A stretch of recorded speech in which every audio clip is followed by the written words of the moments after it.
आज black and white में हम सबसे पहले आपको एक ऐसे खतरनाक अपराधी से मिलवाएंगे जो डर का सबसे बड़ा सौदागर था और जिसने न जाने कितनी हत्याएं की, हजारों परिवारों को बर्बाद कर दिया और उसका खौफ इतना था कि कोई भी उसके खिलाफ गवाही देने को तैयार नहीं होता था और जो गवाही देता भी था उसकी हत्या हो जाती थी। लेकिन आज उसी अपराधी की आंखों में खौफ है और उसकी जुबान डर के मारे खड़ा रही है और आज हजारों परिवारों को बर्बाद करने वाला यह अपराधी खुद कह रहा है कि मेरे परिवार को बख्श दो। इस अपराधी का नाम है अतीक अहमद। अतीक अहमद डर का सबसे बड़ा व्यापारी है और उसके जैसे जो अपराधी होते हैं वो अपने आप को डॉन कहलवाना पसंद करते हैं।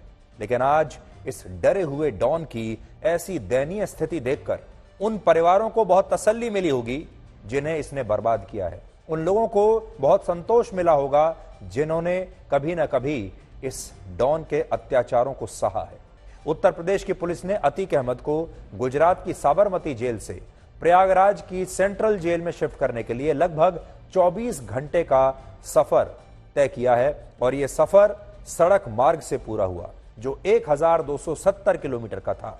और इस पूरे सफर के दौरान अतीक अहमद भीगी बिल्ली की तरह उस गाड़ी में बैठा रहा डर के मारे और उसे हर पल यह लग रहा था कि कहीं ये क्षण उसके जीवन का आखिरी क्षण ना हो। हर पल उसको लगता था कि कहीं गाड़ी पलट ना जाए और कहीं रास्ते में उसका एनकाउंटर ना हो जाए। पुलिस का काफिला जहां भी रुका वहां अतीक अहमद लगातार मीडिया से बात कर रहा था और आज उसने मीडिया को भी धन्यवाद दिया और कहा कि अगर मीडिया ना होता तो शायद वो आज जिंदा ही ना होता।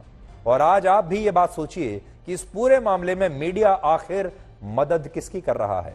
मीडिया पुलिस की मदद कर रहा है या मीडिया अतीक अहमद की मदद कर रहा है? आज पुलिस के जिस काफिले में अतीक अहमद को लाया गया उस काफिले से 2 गुना ज्यादा गाड़ियां न्यूज चैनल्स की थीं जो पुलिस के काफिले के आगे पीछे लगातार चल रही थी, लगातार अतीक अहमद का पीछा कर रही थी और कहीं ना कहीं अब मीडिया अतीक अहमद की एक तरह से मदद कर रहा है और इसलिए अतीक अहमद ने आज मीडिया को भी धन्यवाद दिया है और मीडिया के लिए यह सर्टिफिकेट अच्छा सर्टिफिकेट नहीं है।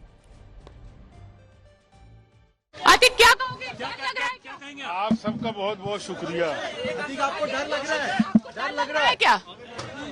इसीलिए तो कह रहा हूँ कि आप सबका शुक्रिया। आपको जान का खतरा है क्या? आपको डर लग रहा है? कोई डर लग रहा है आपको? हमारा परिवार पूरी तरह से बर्बाद हो गया। क्या हो गया? कांड पर क्या कहना है? उमेश पाल हत्या का परिवार फरार है, क्या कहना है? उमेश पाल हत्याकांड जेल में था, मैं क्या जानूं भाई। ढूंढ रही है पुलिस। जेल से साजिश रची गई थी आपके द्वारा, कह रहे हैं ना? हाँ। तो हम भी तो कह रहे हैं कि हम जेल में थे। जेल से क्या बेटा कहाँ है? बेटा कहाँ पर है? अब आप सोचिए, अतीक अहमद एक ऐसा अपराधी है जिससे आम लोग तो घृणा करते हैं, नफरत करते हैं क्योंकि इसने लंबे समय तक आम लोगों को बहुत सताया है, उन्हें परेशान किया है, सैकड़ों हजारों परिवारों को बर्बाद किया है। लेकिन अतीक अहमद को जब गुजरात की जेल से उत्तर प्रदेश की जेल में लाया जाता है तो न्यूज चैनल्स पर उसका लाइव टेलीकास्ट होता है। बड़ी संख्या में पत्रकार उसकी गाड़ी के पीछे दिन रात 1200 किलोमीटर का यह सफर, आना और जाना 2400 किलोमीटर के आसपास, 2500 किलोमीटर का यह सफर हुआ आना और जाना। पिछली बार जब उसे लाया गया था तब भी मीडिया की तमाम गाड़ियां लगातार उसके आगे पीछे उसका लाइव टेलीकास्ट कर रही थी। अब अतीक अहमद रुका, अब उसने पानी पिया, अब उसने खाना खाया, अब यहां बैठा, अब वहां बैठा, अब ये कहा, अब वो कहा। और इस बार भी जब उसे लाया जा रहा है तो मीडिया 2400 घंटे का लाइव टेलीकास्ट उसे लेकर कर रहा है, जिससे अतीक अहमद को पूरे देश में मीडिया ने मशहूर कर दिया है। दूसरी एक बड़ी बात यह है कि अतीक अहमद को यह गलतफहमी हो रही है कि मीडिया की वजह से उसकी जान बच गई और आज इसीलिए वो मीडिया का धन्यवाद दे रहा है। अब मीडिया को भी यह देखना है कि मीडिया अतीक अहमद की मदद कर रहा है या पुलिस की मदद कर रहा है और इस तरह के खतरनाक अपराधियों का इतना प्रोफाइल हाई कर देना, लगातार उनको इतनी पब्लिसिटी देना किस हद तक सही है, यह आज हमारे देश को भी सोचना होगा। लेकिन आज हमारा मकसद आपको यह रिपोर्ट दिखाने का यह है कि अतीक अहमद एक मामूली सा अपराधी है, एक डरपोक आदमी है। जब तक इसके हाथ में हथियार था, जब तक इसके आसपास इसके अपराधी थे, तब तक इसने लोगों को बहुत डराया, बहुत लोगों को परेशान किया। लेकिन जब इसके आसपास पुलिस आ गई, जब यह खुद पकड़ा गया तब आपको समझ में आएगा कि अतीक अहमद कितना मामूली आदमी है, कितना डरपोक आदमी है और कैसे वो लगातार डर रहा है कि कहीं उसकी जान न चली जाए। अतीक अहमद को लगातार यह लगता है कि उसका एनकाउंटर हो जाएगा या फिर इस सफर में कहीं उसकी गाड़ी ना पलट जाए। और आपने देख लिया कि आज तो वो ये भी कह रहा है कि मैं तो मिट्टी में बर्बाद हो चुका हूं, अब मेरे घर की महिलाओं को और मेरे बच्चों को छोड़ दीजिए, उन्हें परेशान मत कीजिए। आप सोचिए कि इतना खूंखार अपराधी आज हाथ जोड़कर देश की सरकार से क्या अपील कर रहा है। और हमारा मकसद आज आपको जो ये रिपोर्ट दिखाने का है वो यही है। अतीक अहमद एक ऐसा अपराधी है जिसने लोकतंत्र की खामियों का पूरा फायदा उठाया और यह फायदा उठाकर वो 5 बार विधानसभा का चुनाव जीता, 5 बार विधायक रहा और एक जमाने में देश की लोकसभा तक पहुंच गया। कितना बड़ा मजाक है लोकतंत्र का। और यह देश की संसद में बैठता था। आप सोचिए इससे बड़ा लोकतंत्र का मजाक क्या होगा। और उस समय इसे गलतफहमी हो गई थी कि इसका कोई भी कुछ नहीं बिगाड़ पाएगा। और यही वजह है कि अतीक अहमद ने खुद भी कई अपराध किए और इसके परिवार ने भी इन अपराधों में उसका पूरा साथ दिया। आज अतीक अहमद का पूरा परिवार कई आपराधिक मामलों में आरोपी है, जिनमें अकेले अतीक अहमद पर 100 से ज्यादा मुकदमे दर्ज हैं, जिनमें 53 मामले अदालत में अब भी लंबित हैं। इसके अलावा उसके भाई अशरफ पर 53, उसकी पत्नी शाइस्ता परवीन पर 4, बेटे अली अहमद, उमर अहमद और असद अहमद पर भी कई मुकदमे हैं और इनमें से उसके 2 बेटे अब भी जेल में बंद हैं। यानी अतीक अहमद बड़ा आदमी नहीं है, बल्कि वो एक मामूली सा आदमी है जिसने अपराध और बेईमानी करके सिर्फ और सिर्फ भोली भाली जनता को सताया है, डराया है, लूटा है और हत्याएं की हैं। और अब उसके बुरे दिन आ चुके हैं। 2019 के लोकसभा चुनाव में कांग्रेस को 52 सीटें मिली थी, उसे 19% वोट मिले थे। आम आदमी पार्टी को सिर्फ 1 सीट मिली थी और 0.4% वोट मिले थे। इसी तरह लालू यादव की आरजेडी को 1 भी सीट नहीं मिली थी और उसे 1.1% वोट मिले थे। नीतीश कुमार की पार्टी जेडीयू को 16 सीटें मिली थीं और 1.5% वोट मिले थे। और 16 सीटें भी तब मिली थी नीतीश कुमार को जब उनका गठबंधन बीजेपी से था। और इनकी लड़ाई उस बीजेपी से है जिसे पिछले लोकसभा चुनाव में 303 सीटें मिली थीं और 37.76% वोट बीजेपी को मिले थे। तो इन सारी पार्टियों के वोट और सीटें अगर आप मिला लें तो इनकी लोकसभा में सीटें हैं 67। वोट शेयर है 2019 में 22% और यह मुकाबला करने चली हैं बीजेपी का, जिनके 303 सीट हैं इस समय और इस समय 302 हैं और लगभग 38% वोट शेयर है। इसीलिए हम आपसे आज ये कह रहे हैं कि बड़ी बात यह है कि राजनीति के बड़े बड़े नेताओं को भी इस बात का अंदाजा है कि विपक्षी पार्टियां कभी एकजुट हो ही नहीं सकती और ये एकजुट हो भी जाएं तो इससे चुनाव के नतीजों पर कोई असर नहीं पड़ने वाला।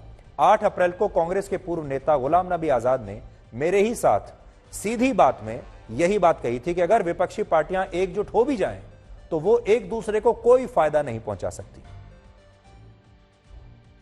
आज भी चेहरे 2 ही नजर आ रहे हैं। जिस तरीके से कांग्रेस पार्टी काम कर रही है वो ये चाहती है कि मोदी के सामने राहुल गांधी का चेहरा ही नजर आए। तो भारत जोड़ो यात्रा, उसके बाद लगातार ये सूरत में जो किया और अभी भी जो आप देख रहे हैं उसमें आपने देखा होगा कि टोटल जो स्पेस है ऑपोजिशन का उसको राहुल गांधी कैप्चर करने की कोशिश कर रहे हैं।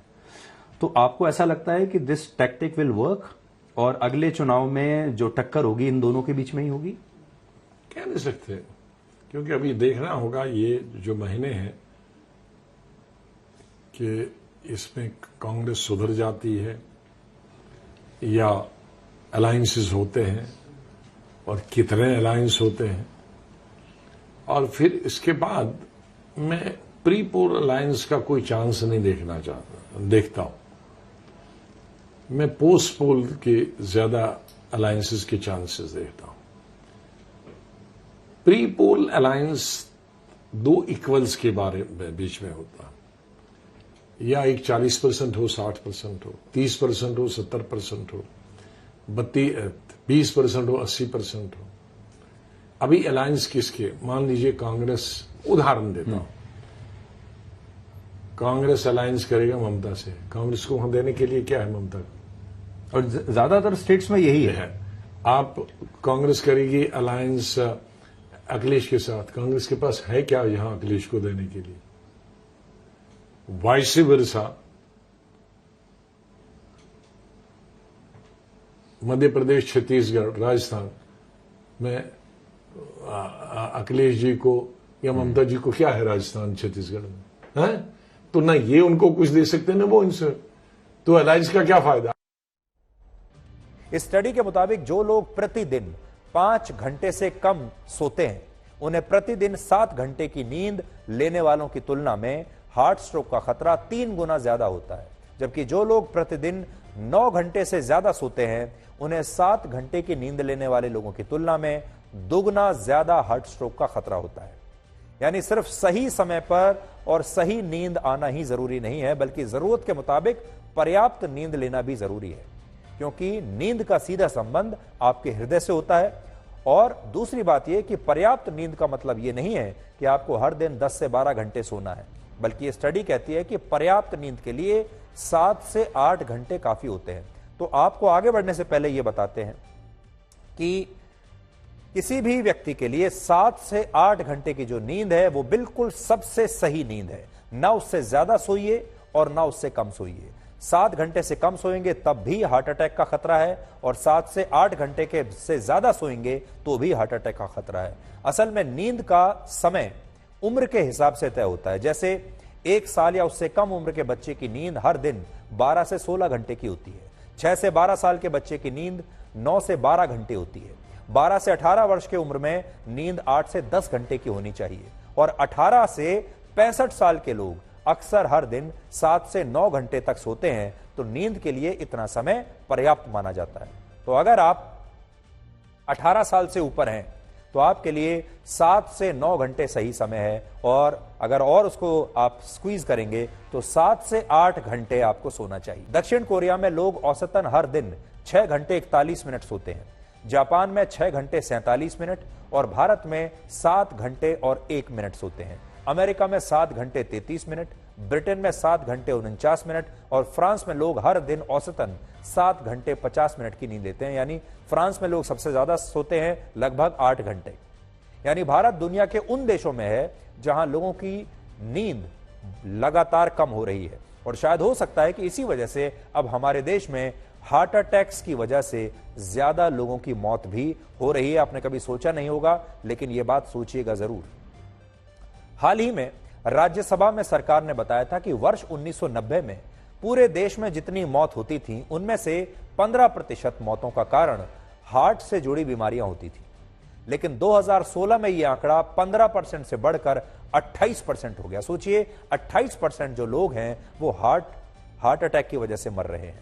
और कोविड के बाद तो इसमें और भी ज्यादा वृद्धि हुई है। अगर कोविड के बाद कोई आंकड़ा आएगा तो वो 28% से भी ज्यादा का आएगा। वर्ष 2019 में भारत में एक मैट्रेस यानी गद्दा बनाने वाली कंपनी ने अपने यहां 20 नौकरियों के लिए एक विज्ञापन निकाला। ये बड़ी दिलचस्प कहानी है।